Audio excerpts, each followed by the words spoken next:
जब हमारे गुरुदेव काफी अस्वस्थ थे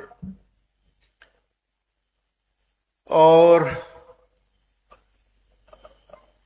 हम उनके साथ बैठते थे, उनकी सेवा में दो लोग हमेशा रहते थे, हम लोग भी बैठते थे।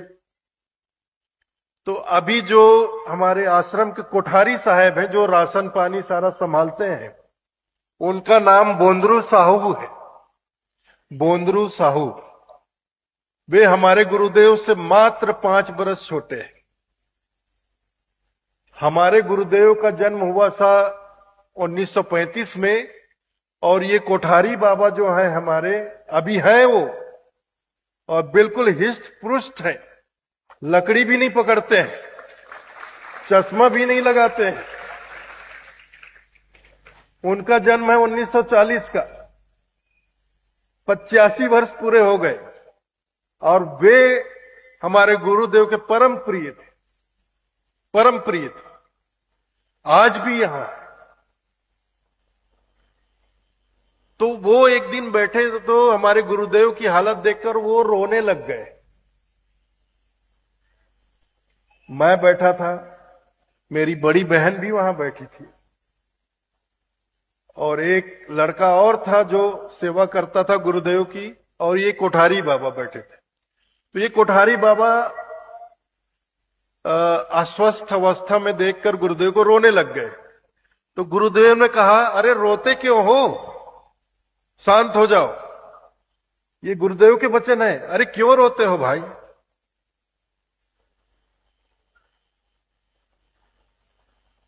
बिल्कुल भी दुखी होने की कोई जरूरत नहीं है। अब ये शरीर खराब हो गया ना, अब ये शरीर छोड़कर मैं जाऊंगा, और तुम देखना, तुम देख लेना, मैं बड़े दद्दा के घर ही वापस आऊंगा।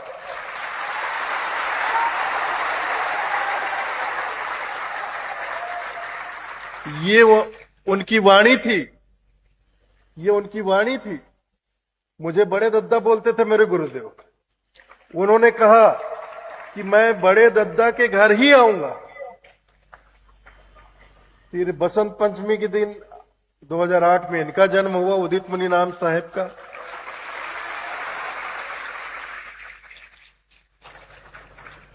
तो जब ये 1-1.5 बरस के थे, तो हाफ बनियान पहने हुए थे, छोटे से थे, गोद में लेकर हम घूम रहे थे आश्रम में।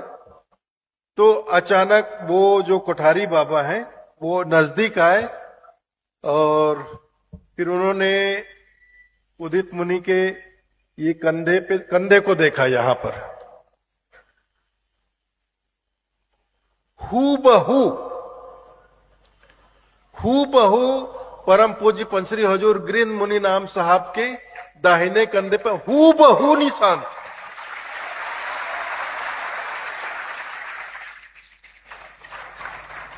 बिल्कुल वैसा ही निशान था। और इनका जब जन्म हुआ तो वो निशान इनके बर्थ मार्क के रूप में आया, इनके जन्म के साथ वो निशान उसी जगह पर आया।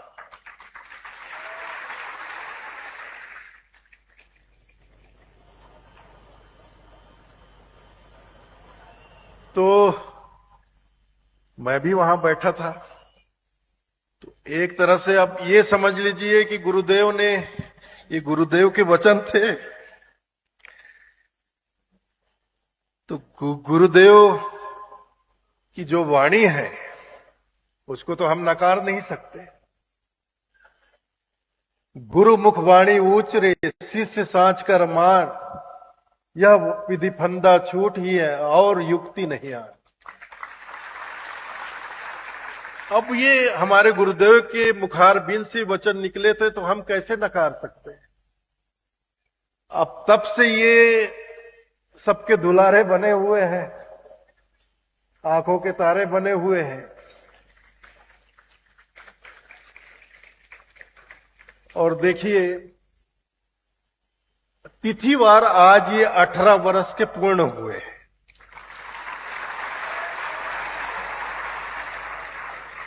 तारीख वार तो 11 फरवरी को 18 बरस के वयस्क हो जाएंगे। लेकिन जब इनका जन्म हुआ 2008 में, तो 11 फरवरी को बसंत पंचमी थी।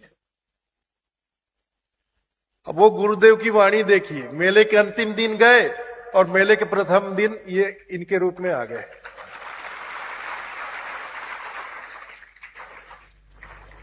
उसके बाद भी इन्होंने कई मर्तबा ऐसा कुछ बोला है, ऐसा कुछ कार्य किया है जो स्पष्ट रूप से दर्शाता है, वो कह रहे हैं कि देखो मुझे पहचानो कि मैं कौन हूं।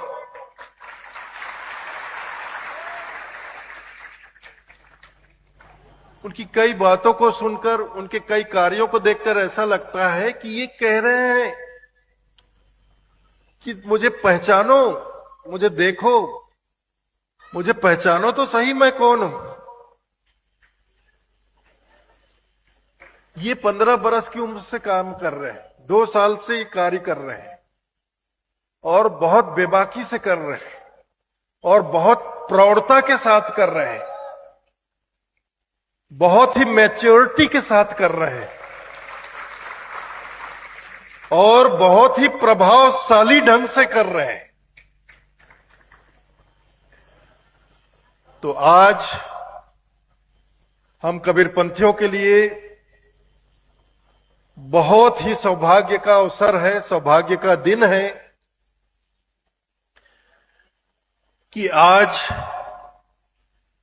सदगुरु कबीर धर्मदास वंशावली की इस परंपरा को, इस परंपरा के एक नए संवाहक के रूप में, 16वें संवाहक के रूप में हमें हमारे नए वंशगुरु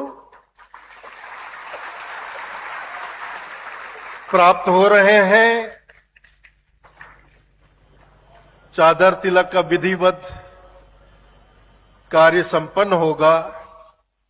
हालांकि आप याद करिए 1990 में जब मेरा चादर तिलक हुआ था, तब हमारे गुरुदेव के सबसे पहले वचन, सबसे पहली वाणी यही थी, किसी के बनाने से कोई वंशगुरु नहीं बनता है।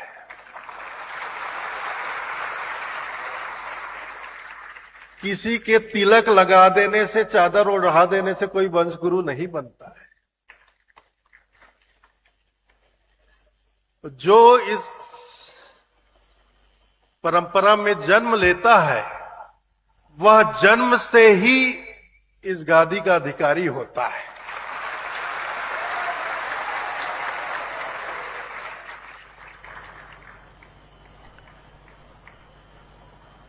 और उन्होंने एक बात और कही, मेरे साथ डॉक्टर भानु प्रताप गोस्वामी भी बैठे हुए थे वहां।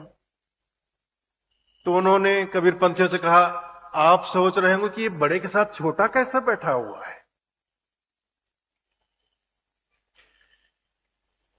ये बड़े के साथ छोटा कैसे बैठा हुआ है। फिर उन्होंने कहा, ये मेरे ममता का प्रतीक नहीं है, ये इस वंश परंपरा में की एक व्यवस्था है। वंश परंपरा में वंश गुरु के साथ साथ गुरु गोसाई की भी परंपरा चलती है।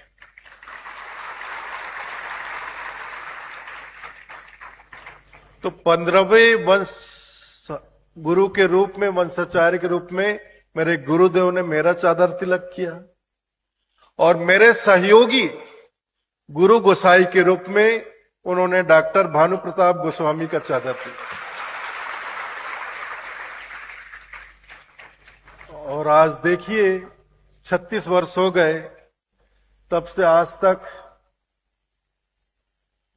ये हर वक्त हमेशा मेरे साथ हैं, मेरे कार्यों में मुझे सहयोग प्रदान करते हैं, मेरा कोई भी निर्देश हो उसका पालन करते हैं। पूरे समर्पण भाव से मैं जो भी